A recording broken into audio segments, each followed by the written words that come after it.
چمکور صاحب کی اکلوتی خانقاہ بابا صاحبہ تھی۔ بابا صاحبہ دراصل بابا شہاب الدین کا عرف عام تھا۔ وہ اپنے زمانے کے صاحب کرامت بزرگ مانے جاتے تھے۔ زہد و عبادت کے علاوہ بابا شہاب الدین اپنے علاقے کے قاضی بھی تھے اور کسب معاش کے لیے نیل کا کاروبار کرتے تھے۔ بابا صاحب کے صحن میں نیل کے بھرے ہوئے مٹکے کی قطاریں پڑی رہتی تھیں۔ ایک روز آدھی رات گئے سکھوں کے گرد گرو اچانک بابا صاحب کے احاطے میں آئے۔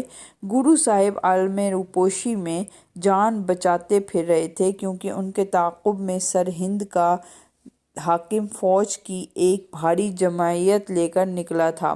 گرو صاحب نے کہا، بابا جی، اگر میں اس جلتی ہوئی بھٹی میں کود جاؤں تو شاید میری روحانیت مجھے آگ کے ضرر سے بچا لے، لیکن سرہند کے مغل حاکم سے بچنے کے لیے انسانی وسیلہ درکار ہے۔ اگر تمہارے پاس کوئی وسیلہ ہو تو بتاؤ۔ بابا صاحب نے جواب دیا، گرو جی مہاراج، وسیلہ روحانی ہو یا انسانی، خدا کے حکم کے بغیر میسر نہیں آتا۔ آپ اللہ کا نام لے کر نیل کے اس مٹکے میں بیٹھ جائیں، شاید خدا اسی میں بہتری کرے۔ گرو صاحب گاڑے گاڑے نیل سے بھرے ہوئے ایک مٹکے میں بیٹھ گئے۔ بابا صاحب نے مٹکے کا منہ کپڑے کی جالی سے ڈھانپ دیا۔ سرہند کے حاکم نے اپنی فوج کی مدد سے چمکور صاحب کا کونا کونا چھان مارا، گردواروں کے گرنتھیوں اور نہنگ اکالیوں کو زمین پر لٹا لٹا کے خوب پٹوایا، بہت سے گھروں کی تلاشی لی، گنے کے کھیتوں کو کاٹ کے رکھ دیا۔ کچھ سپاہی سلام کرنے کے بہانے بابا شہاب الدین کے ہاں بھی آئے۔ باتوں باتوں میں انہوں نے بابا صاحب کے گھر کا جائزہ بھی لیا اور مایوس ہو کر لوٹ گئے۔ راتوں رات مغل فوج اپنی مہم پر آگے بڑھ گئی۔ صبح سویرے صاحب نے گرو صاحب کو نیل کے مٹکے سے باہر نکالا اور لباس تبدیل کرنے کے لیے انہیں نئے کپڑوں کا جوڑا پیش کیا۔ گرو صاحب نے کہا، بابا جی، اب میں کبھی سفید کپڑے نہ پہنوں گا۔ آج سے نیلا رنگ میری پنتھ کا رنگ مقرر ہوا۔ گرو صاحب بابا شہاب الدین کا شکریہ ادا کر کے رخصت ہوئے۔ چند روز بعد چمکور کے گردواروں کے گرنتھی ایک وفد کی صورت میں بابا صاحب کے پاس آئے۔ انہوں نے بڑے ادب نیاز سے بابا صاحب کی خدمت میں ریشم کی ایک تھیلی پیش کی۔ اس تھیلی میں گرو صاحب کے ہاتھ کا لکھا ہوا ایک فرمان تھا جس میں سارے سکھ پنتھ کی طرف سے بابا شہاب الدین کو اپنا محسن مانا ہوا تھا اور اس احسان کے بدلے گردواروں کی کچھ زمین بھی دائمی طور پر بابا شہاب الدین اور ان کی اولاد کے حق میں وقف کر دینے کی پیشکش تھی۔ بابا صاحب نے اس فرمان کی پشت پر گورمکھی زبان میں ایک تحریر لکھ دی جس کا مفہوم یہ تھا، اگر یہ موقع گرو صاحب کے ساتھ جہاد کا ہوتا تو بخدا شہاب الدین خود اپنے ہاتھ سے ان کا سر قلم کر دیتا، لیکن یہ جنگ حاکم اور محکوم کا سیاسی تنازع ہے۔ گرو صاحب کے ساتھ میں نے کوئی احسان نہیں کیا، فقط اپنا اخلاقی فرض ادا کیا ہے۔ اس کی اجرت میرے لیے حلال نہیں۔ زمین کی پیشکش کو میں اپنی آل اولاد پر ہمیشہ کے لیے حرام قرار دیتا ہوں۔ البتہ میری خواہش ہے کہ چمکور کی حدود میں سور کا گوشت لانا بند ہو جائے۔ اگر سکھ قوم یہ درخواست مان لے تو یہ اسی کی عین عنایت ہوگی۔ سکھوں نے برزا رغبت اس شرط کو قبول کر لیا اور اس وقت چمکور میں سور کے گوشت کی سختی سے ممانعت ہو گئی۔ چند سال بعد جب بابا صاحب کی وفات ہوئی تو دور دراز سے ہزاروں ہندو، سکھ اور مسلمان ان کے جنازے میں شرکت کے لیے حاضر ہوئے۔ عقیدت مندوں نے اپنے ہاتھ سے بابا صاحب کا مقبرہ تعمیر کیا۔ مقبرہ ایک سادہ سی چار دیواری پر مشتمل تھا۔ بابا صاحب کی وصیت کے مطابق اس پر چھت نہ ڈالی گئی۔ بابا صاحب کی زندگی ہی میں یہ رسم چل نکلی تھی کہ گاؤں میں آنے یا گاؤں سے جانے والے ہر برات ان کے خدمت میں ضرور حاضر ہوتی تھی۔ بابا صاحب کے کچے چاولوں میں شکر ملا کر ایک ایک مٹھی براتیوں میں بانٹ دیتے تھے۔ ہندو، سکھ، مسلمان سب اس تبرک کو دولہا دلہن کے لیے نیک فال سمجھتے تھے۔ بابا شہاب الدین کی وفات کے بعد اس رسم میں اور بھی شدت آ گئی۔ اب ہر برات بابا صاحب کے مزار پر حاضر ہوتی۔ باراتی لوگ کچے چاولوں میں شکر ملا کر مزار پر پھینکتے اور پھر ان کو اکٹھا کر کے دوبارہ براتیوں میں تقسیم کر دیا جاتا۔ چاولوں کے جو دانے مزار پر پڑے رہ جاتے ان کو چگنے کے لیے بہت سے کبوتر عام طور پر وہاں جمع ہوتے تھے۔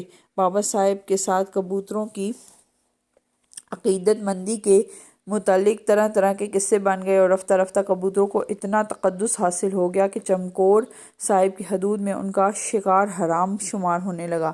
جس مقام پر بابا شہاب الدین کا مزار واقع تھا اس سے کچھ فاصلے پر ایک وسیع و عریض میدان پھیلا ہوا تھا۔ اس میدان کو پانڈوانہ کہتے تھے۔ چمکور کے خوش فہم بڑے بوڑھوں کو اس بات کا یقین تھا کہ کورو پانڈو کی مہابھارتی لڑائی اسی میدان میں ہوئی تھی۔ ذرا سا کوریدنے پر اس میدان سے طرح طرح کے پرانے سکے اور جنگی ہتھیار مل جاتے تھے۔ یوں بھی تیز بارش کے بعد جگہ جگہ انسانی ڈھانچوں کی ہڈیاں اور کھوپڑیاں باہر نکل آتی تھیں۔ اگر ہوا تیز ہو تو ان ہڈیوں کی رگڑ سے جا بجا چراغ سے جل اٹھتے تھے۔ برسات کی اندھیری راتوں میں یہ روشنیاں خاص طور پر مافوق الفطرت سماں باندھ دیتی تھیں۔ رفتہ رفتہ یہ مشہور ہونے لگا کہ یہ روحانی دیے بھی بابا صاحب کی کرامت سے روشن ہوتے ہیں۔ چنانچہ جب کبھی راحت کے وقت پانڈوانہ کے میدان میں بابا صاحب کی یہ کرامت جگمگاتی تو گاؤں کی بڑی بوڑھیاں سر ڈھانپ کر کوٹھوں پر چڑھ جاتی اور دامن پھیلا پھیلا کر بابا صاحب سے برکت کی دعائیں مانگنے لگتیں۔ بابا شہاب الدین کی وفات کے بعد ان کے اکلوتے فرزند بھولے میاں نے نیل کا کاروبار سنبھالا۔ بھولے میاں کا اصلی نام قاسم علی تھا۔ وہ محض دیندار تھے، دینداری سے قطعی بیگانہ تھے، سیدھی سادی صبر شکر کی زندگی بسر کرتے تھے۔ ان کے بعد ان کے بیٹے اور پوتے بھی اسی ڈگر پر ثابت قدم رہے، لیکن چوتھی پشت میں جا کر چوہدری مہتاب دین نے ایک نیا رنگ پکڑا۔ سب سے پہلے انہوں نے گردواروں کے گرنتھیوں سے مل کر زمین کی پیشکش پر حق جمانے کی کوشش کی۔ یہاں سے ناکام ہو کر انہوں نے نیل کا ایک پرانا مٹکا لے کر اسے پھولوں سے خوب سجایا، گھر کے صحن میں ایک زرکار شامیانہ تان کر اس کے نیچے ایک خوبصورت تخت بچھایا۔ اسی تخت پر ریشمی تکیوں اور گدوں کے درمیان اس مٹکے کو جما کے رکھ دیا۔ دو خوش پوش نہنگ اکالی ملازم رکھے جو مورچھل پنکھے اٹھائے ہر وقت حاضر رہتے تھے اور بڑے ادب سے مٹکے پر آہستہ آہستہ پنکھا ہلاتے رہتے تھے۔ چوہدری مہتاب دین نے چار دانگ عالم میں یہ چرچا کر دیا کہ یہی وہ مقدس مٹکا ہے جس میں بابا شہاب الدین نے گرو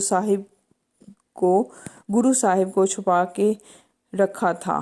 پہلے اکا دکا سکھ مٹکے کی زیارت کے لیے آئے، پھر عقیدت مند دیویاں چڑھاوے کے پھول، حلوہ، مٹھائیاں اور پھل لے کر درشن کرنے لگیں۔ چند مہینوں کے بعد جب سنگھ سبھا کے موقع پر چمکور میں سکھوں کا سالانہ اجتماع ہوا تو ہزاروں زائرین نے مٹکے کو تعظیم دی۔ چوہدری مہتاب دین نے تعظیم دینے کا عمل طریقہ یہ رائج کر رکھا تھا کہ عقیدت مند پہلے ہاتھ جوڑ کر مٹکے کا نمسکار کرتے تھے، پھر گھٹنوں کے بل جھک کر اسے بصدر ادب و احترام چھوتے تھے اور آخر میں چاندی کے روپوں یا سونے کی مہروں کا نذرانہ مٹکے میں ڈال دیتے تھے۔